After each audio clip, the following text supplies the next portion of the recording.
Hi Libra, welcome po sa ating channel.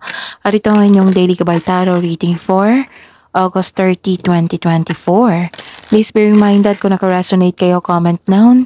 Kung hindi kayo naka-resonate, ibigay niyo po sa iba kasi general reading po ito. This is for you Libra ngayong August 30, 2024.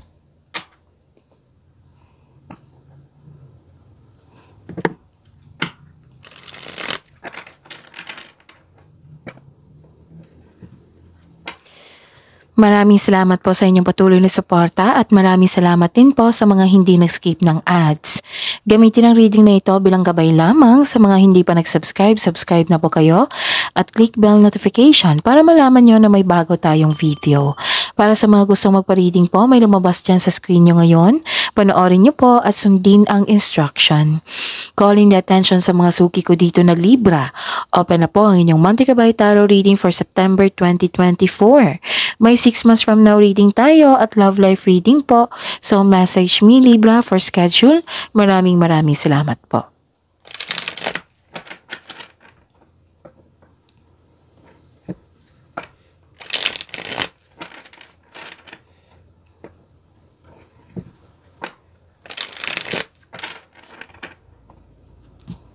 Para po ito sa inyo Libra ngayong August 30, 2024.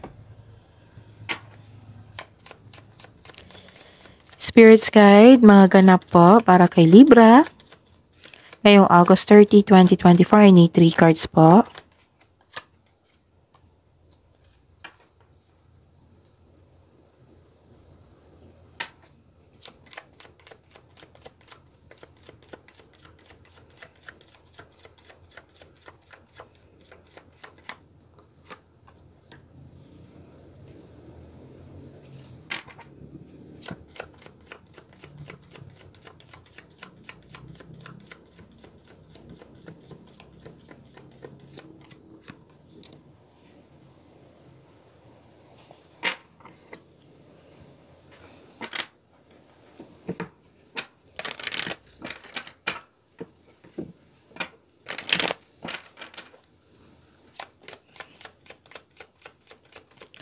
Spirits Guide, mga mensahe pa para kay Libra ngayong August 30, 2024.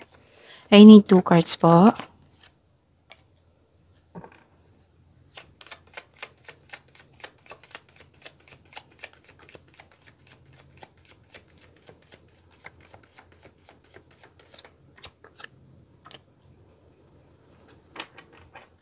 Okay. Libra, ngayong August 30, 2024. May nakita ako ditong pwedeng nag-aaral kayo, nagpa-enroll, nagbabasa ng libro, letter, document. Oo. Para may makuha kayong learnings, knowledge, para magkaroon ng clarity. Sa pagsaliksik nyo na may nalaman kayong sikreto. Yes, may nalaman kayong sikreto sa araw na ito. And nalaman mo rin yung totoong intensyon ng isang tao sa iyo. Yes. Tapos, Libra, may nakita ko ditong parating na malaking pera sa inyo, which is expected nyo po ito. Pwedeng check ito or cash. Yes. Tapos, claim nyo yan ha. Tapos, pwede din news ito, good news, or matagal mo nang hinintay, email, mail, ganon. And ang ganda ng mga mensahe dito kasi nagkaroon po ng solusyon sa inyong problema. Yes, may solusyon na po sa inyong problema, may sagot na sa inyong katanungan, which is tatlong card po nagsabi dito na may solusyon na sa problema ni Libra, may sagot na sa inyong mga katanungan, ganon. Kung gagawa kayo ng passcode ngayon ha, tandaan nyo yan, isulat nyo sa kung saan dapat nyo isulat, sa journal ba or sa mini notebook nyo para matandaan nyo po. Okay? So, ang mensahe po dito, your dreams need a practical plan. Kailangan nyo po daw ng wastong plano, konkretong plano sa inyong okay. Kasi nagsaliksik kayo dito, it might be gagawa kayo ng plano, right? Tapos may solusyon na, may sagot na sa inyong katanungan, tapos may dumating pa. So, yung binigay na opportunity sa inyo or gagawin mo, bibigyan mo ng action yung ideas mo, so kailangan ng practical plan yan. Okay? Para magtagumpay ang inyong dream sa buhay.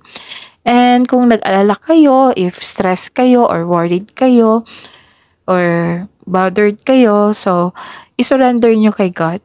Okay? Surrender nyo kay God, tapos observe kayo kung ano ang gagawin ni God, tapos hingi din kayo ng divine assistance. Siyempre, yung binigay na blessings niya sa inyo, pagyamanin nyo. Kaya kailangan kasi ng gawa ng tao niyan, okay? Pagyamanin nyo. So, surrender to the divine. Magtiwala po sa inyong sarili and listen to your intuition and have faith sa universe, okay? Spirit's guide.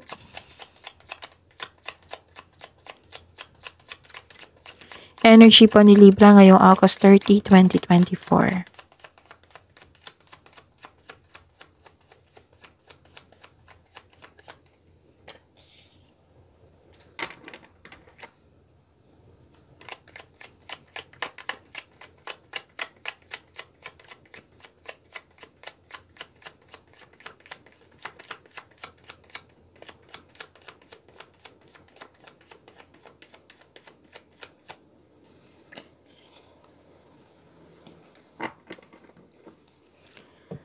Okay, this is a daily reminder para hindi kayo maguluhan, para hindi kayo malito.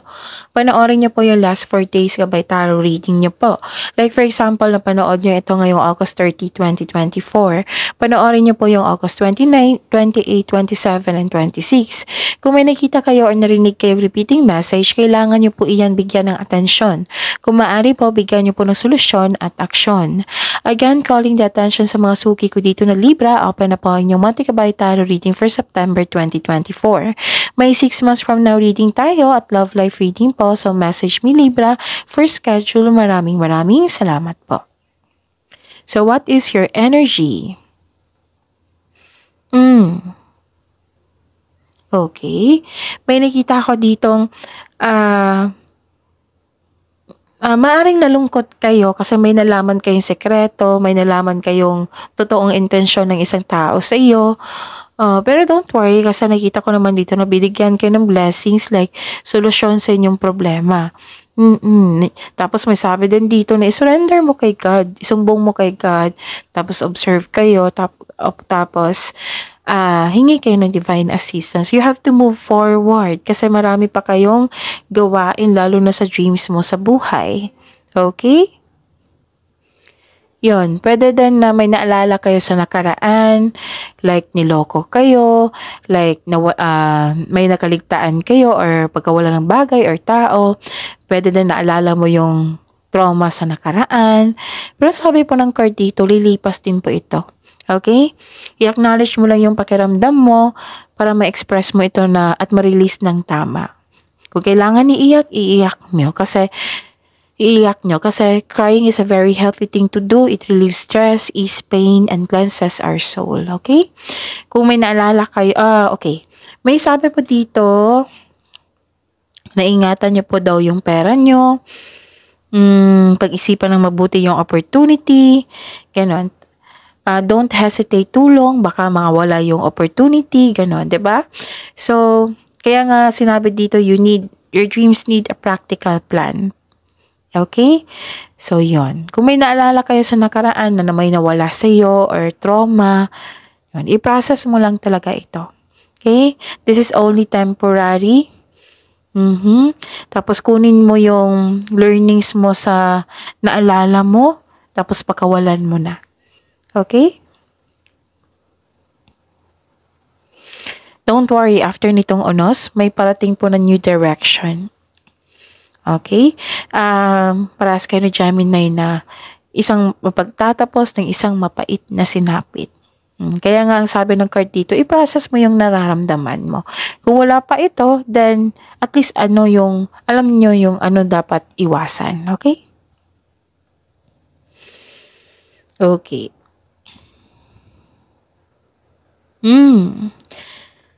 So, okay. You're feeling trapped kasi. If ever Libra na, kasi parang nakakulong ka sa iyong emotion, sa iniisip mo sa nakaraan, sa mga nangyari. Let's say nangyari na ito ha. So, Kailangan i-process mo ito. Kung kailangan iyak mo yan. And find a solution. Oo, do not stop. Wag mong isipin na na-trap kayo na hindi kayo makagalaw. Okay? Kasi nakita ko dito na stuck ka sa isang sitwasyon eh. Parang nakatali ka sa isang bagay or sa isang tao na ikaw ay nahihirapan. Pero ang sabi po ng card dito na alam mo na dapat palayain mong sarili mo. Pero hindi ka sigurado kung paano? Tapos sabi po ng card dito na humingi ng tulong. Kung sa tingin mo naiipit ka na. Pero sabi po ng card po dito na change something. Change something, lalo na yung iniisip nyo ngayon. Like, nakikita ko kasi dito na may binigay na solusyon sa inyo yung universe na kailangan mong gamitin. Okay? So, kaya nga sabi dito, change something. May solusyon na sa inyong problema. Kayo lang po daw ang makakawala dyan. This card asks you to change something para ikaw ay makawala at makahinga. Nasa iyo na po daw yung solusyon, nasa iyo na po daw yung sagot sa iyong mga katanungan. So, ito yung gagawin mo. To move forward, change something. Okay?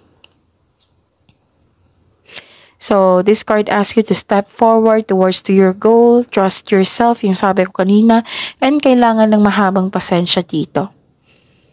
Kasi ang process na ganito, itong dalawang card na nagsabi dito, kung if ever man nalungkot kayo ngayon or you're feeling trapped, kasi may naalala kayo sa nakaraan, trust yourself. Kung magkakaroon ka ng trust sa sarili at nakikinig ka sa inyong intuition at malaki ang tiwala mo sa Panginoon, sa ating Panginoon, sa universe, makawala ka dyan.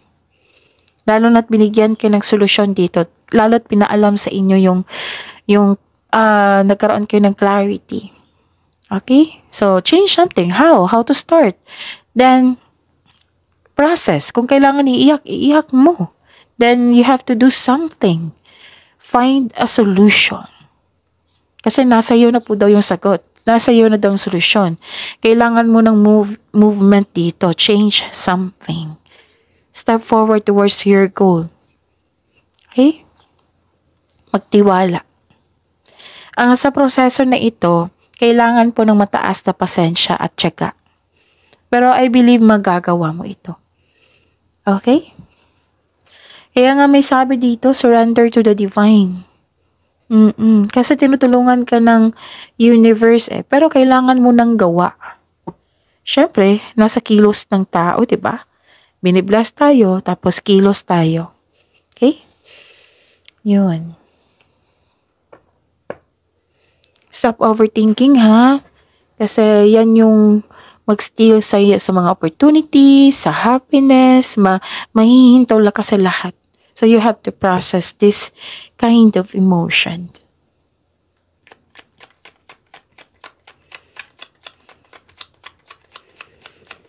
Spirit's Guide, Career and Money po ni Libra ngayong August 30, 2024.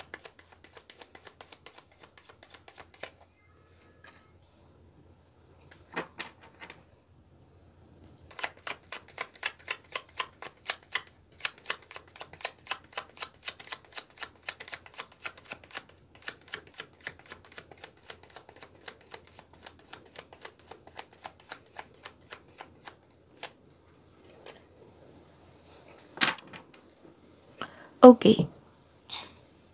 This is your career and money, Libra.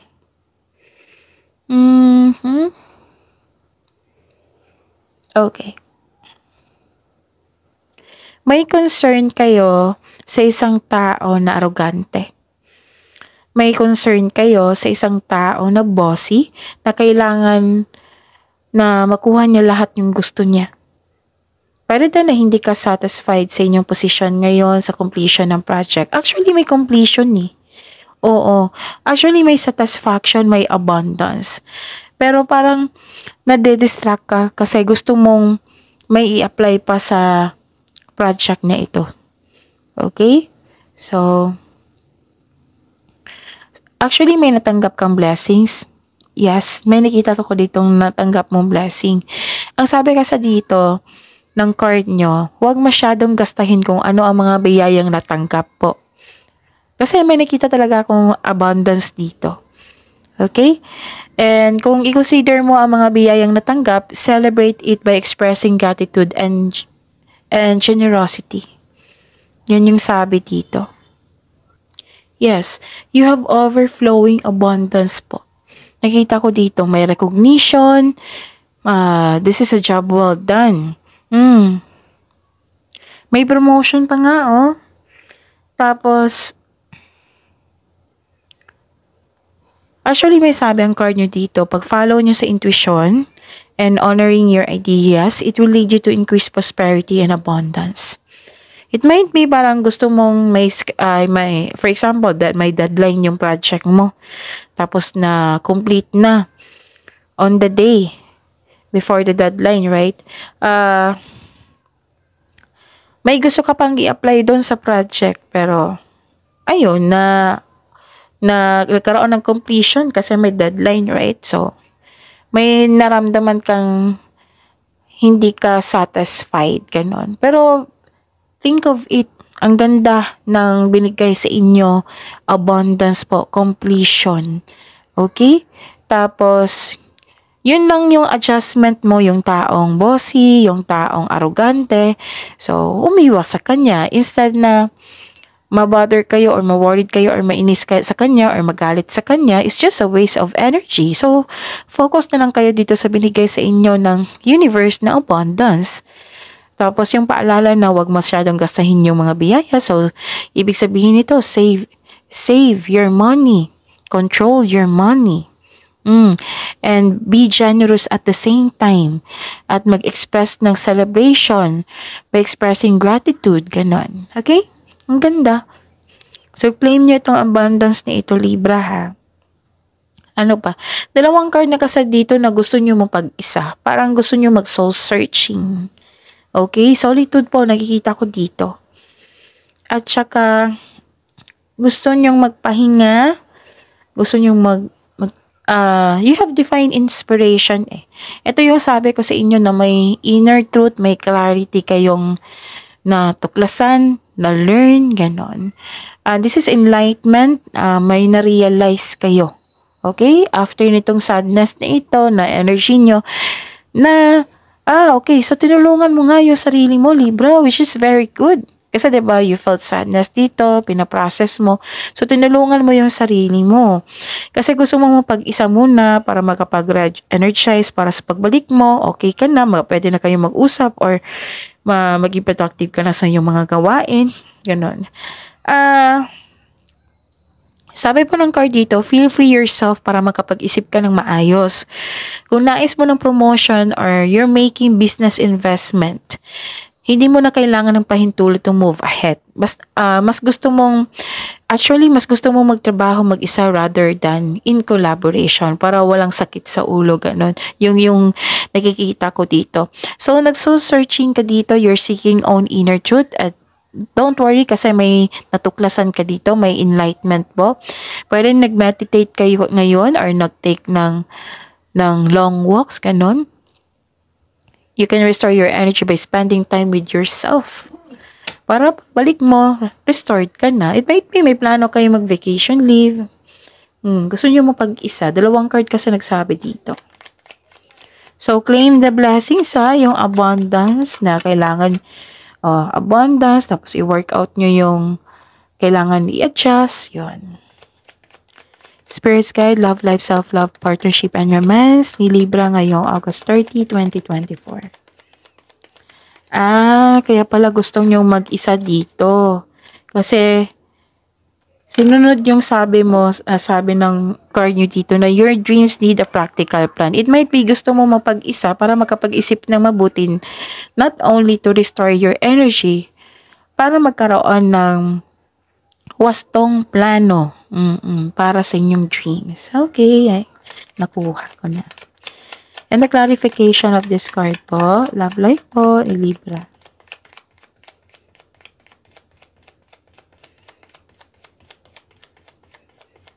So this is very good ha, kasi tinutulungan mo yung sarili mo. May development. Yes, may development. Mula dito hanggang dito.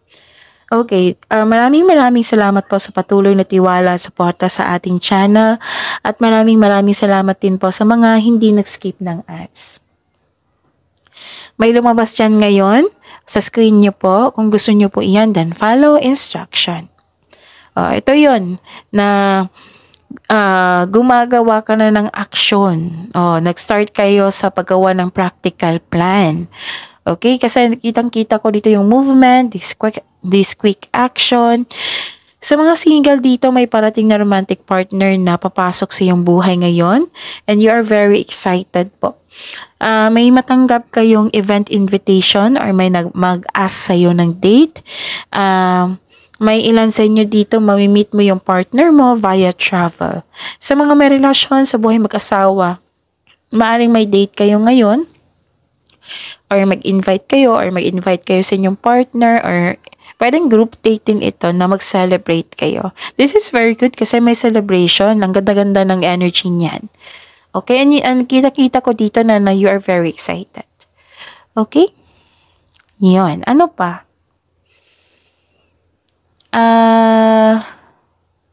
Okay? Okay.